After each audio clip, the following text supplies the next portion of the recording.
Yooyyaa imaltuu keenya torbee kanaatiin gara kibba Oromiyaatti imallee magaala daangaa kibba Itoophiyaa kan taate Moyyaalee sin daawwachiisna.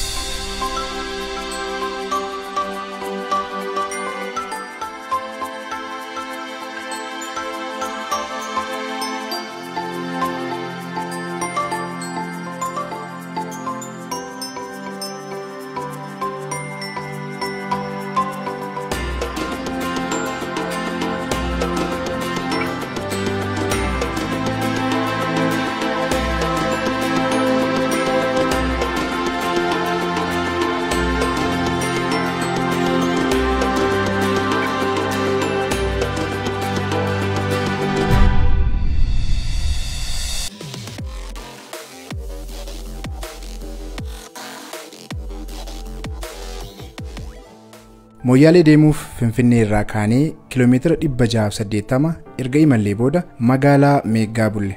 Meeggaan magaala guddoo aanaa Dirree yoo taatu akka lakkoofsa Itoophiyaatti bara 1891 hundoofte. Umrii dheeraa qabaattus magaalaa guddina barbaadamu agarsiistee miti.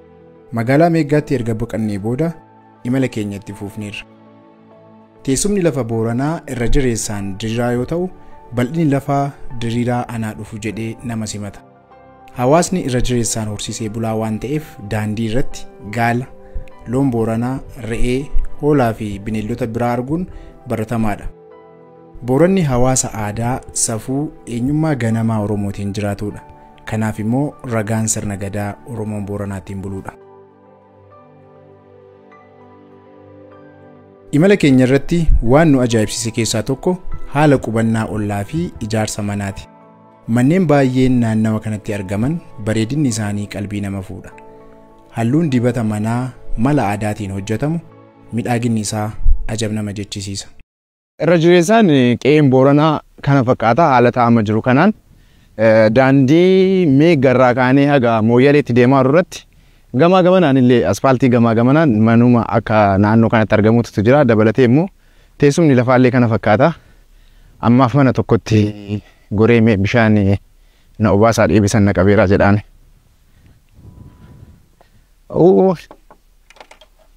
Cufaadha manni. Yoo hin jiranni. Eessa deeman? Dheeda. Tika loon bobbaaste? Okay, warra tiseeti. Mana kanallee hin jiran jechuu? Manni sunoo? Kushiinaa mana kanaati kun? Ati akkam jirta? Yooyyaa nageeni badhaadha. Daadoo. Maal jedhisfare? Hayyame namni kun hunduu loon bobbaasee deemeera qe'een duwwaa.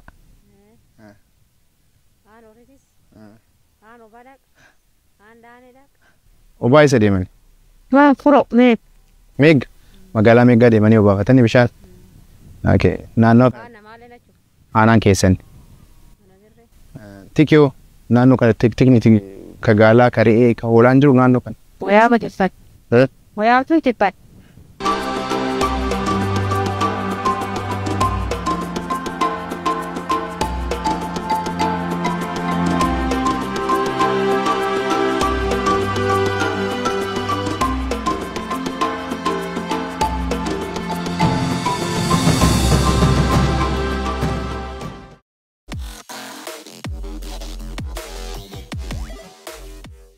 Gara ganda kanaatti ka gorre dheebisaa fi dheebonneeti gara ganda kanaa ka gorre garuu completely guutuun guututti bishaan naannoo kana baay'ee rakkoo akka ta'etti kan obboleettiin kiyya naa kaaftee bishaan dhugaatiis ta'ee ka looniis ta'ee ka dhiqatanis ooliin ol bishaan naannoo kana rakkoo guddaa keessa akka jiranii fi looniifis ta'ee namaafis baay'ee yaachisaadha. Kan ammoo qaamni dhimmi ilaalu osoo furmaata kenne bareeda. Ammas imalli keenya itti fuufa.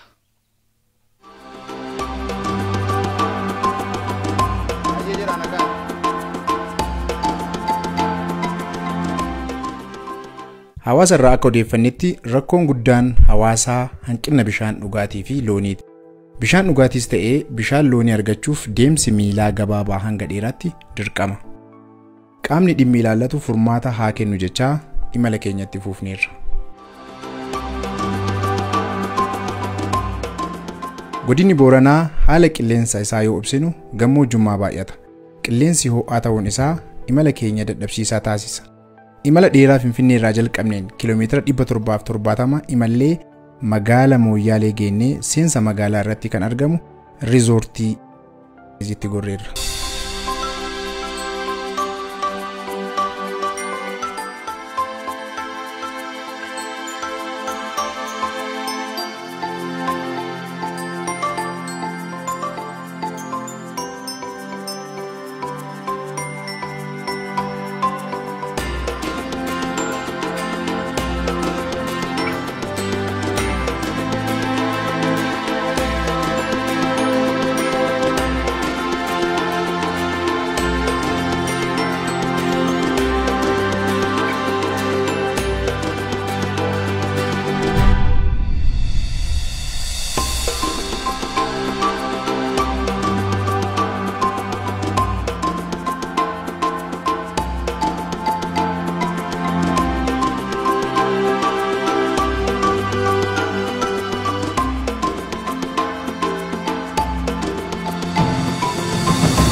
Finfinnee irraa kiiloomeetira 770 imallee amma magaalaa Mooyyaalee seensarra jirra.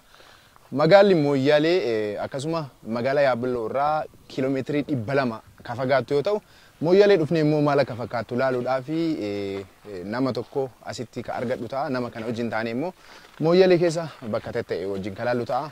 Nu wajjin tura.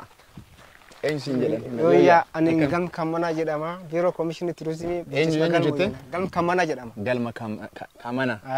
Galma Kamanaa jedhama. Kamanaa jechuun maal jechuudha? Kamanaa jechuun nama akka malee guutaan. Nama baay'ee nama ariifata jechuudha. Iddoon kun maal jedhama?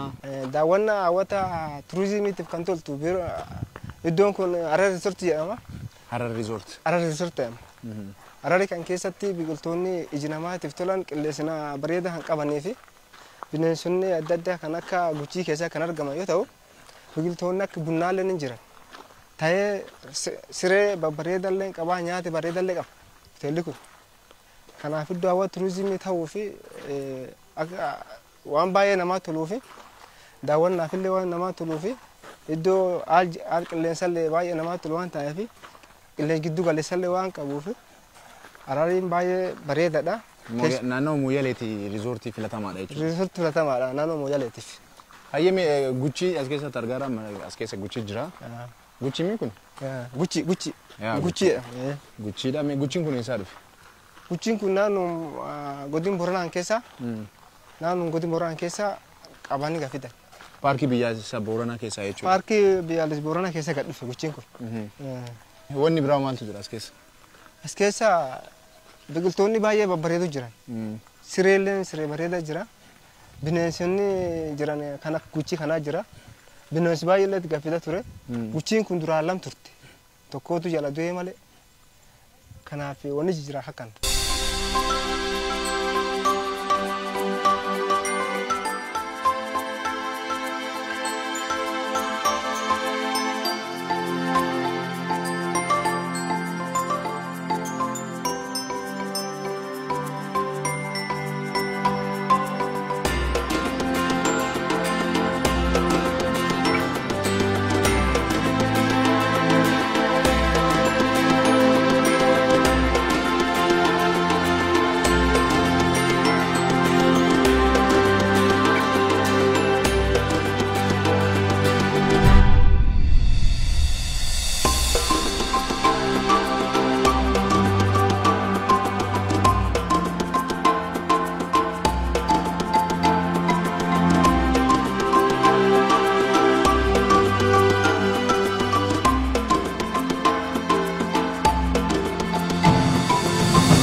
Magaalli Mooyyaalee kallattii kibbaatiin daangaa Itoophiyaa fi Keeniyaa jidduutti argamti. Hundeeffamni magaalattii jalqaba jaarraa 20ffaa naannawa bara 1917tti akka hundoofte seenaan ni hima. Daangaa biyyoota lamaanii jidduutti argamuun ishee daldala lammiilee gama lamaaniitiifuu mijattuu akka taatu ishee taasisa. Magaalli Mooyyaalee magaalaa daldalaan baay'ee ho'itu akkasumas immoo jiddugala godina Booranaa akkasumas gama kanaan immoo jiddugala godina Daawaa naannoo Somaaleetii fi gara duubaatti yoo baane immoo Marsabit kaawuntii yookiin immoo kutaa bulchiinsa Marsabit ka biyya keenyaatiif jiddugala taatee argamti.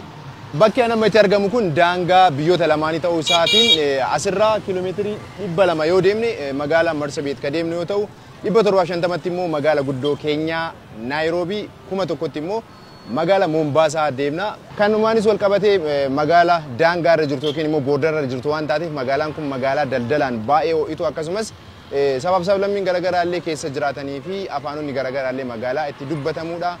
Daldalli keessatti taasifamuuf namni akkasumas konkolaataa fi geejjibni magaalaa kana keessa jiru baay'ee ka haalaan ho'aa ta'e bakka namatti argamu kanarraa immoo kun daangaadha.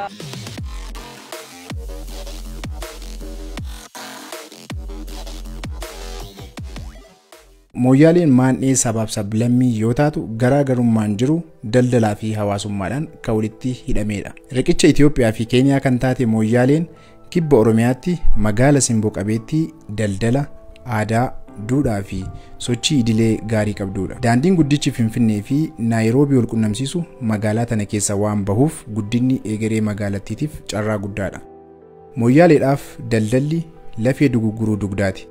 Uummanni magaalattiis baay'inaan daldalaadha. Oomisha horsiisee bultoota naannawa magaalaa jiraatanii, quubsuma hawaasa, gurgurtaa beeyladaa biyyoota lamaanii, meeshaalee elektirooniksii, boba'aa, oomishaalee nyaataa fi kanneen kana fakkaatan magaalattiin sochii saffisa qabuun sagalee daldaltootaatiin akka raafamtu ishee taasisa.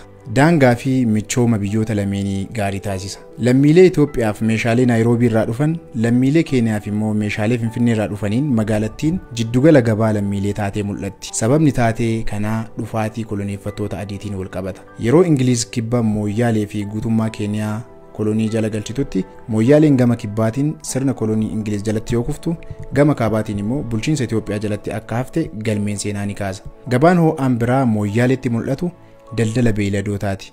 Loon Booranaa, re'ee fi gaalli horsiisee bultootaan dhiyaatu bitamee iddoo garaagaraatti geeffamus magaalattiitti sochii daldalaa dabala.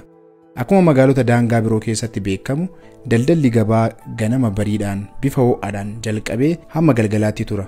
Bal'inaan daldaloota argine keessaa uffanni irraa bahii ormaa yookiin immoo salbaajii fi daldalli kophee namoota bakka biraatii dhufe irraa xiyyeeffannaa guddaa argatu. Mooyyaaleen magaalaa daangaa qofa osoo hin taane magaalaa turizimiitis. Uummanni naannoo magaalichaa aadaa, seenaa fi baay'inni uummata gabaa keessatti bittaaf gurgurtaaf wal gahuu turizimiidhaaf kan ooludha. Xiyyeeffannoo argannaan fuulduraaf magaalota turizimii magaalaatiin baay'ee daawwataman keessaa ramadamuu dandeetti. Yeroo ammaa Mooyyaaleen magaalaa guddina irra jirtudha. Manneen ijaarsaa haaraa, hojiiwwan misoomaa fi ijaarsi garaagaraa ni mul'atu. Sochiiwwan misoomaa fi daldalli fuulduraaf magaalattiif abdii guddinaa guddaadha. Haalli qilleensa ishee ho'atti kan ramadamudha.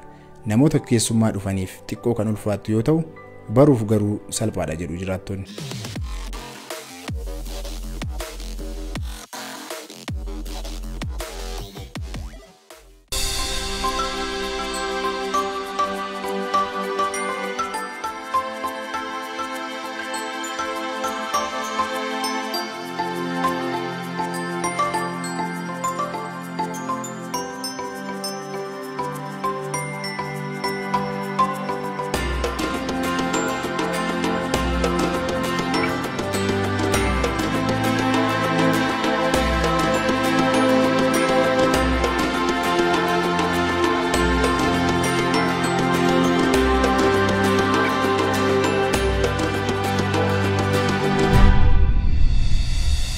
Torban kanatti imaltuu keenyaan godina Booranaa aanaa Mooyyaalee magaalaa Mooyyaaleetti argamne imaltuu kana isin biraan gahuudhaaf ogeessa kaameraa keenya Lateeraa Mikaa'el akkasumas daayirektara keenya Roobsan Waabee wajjin ta'uun kan isin duukaa ture.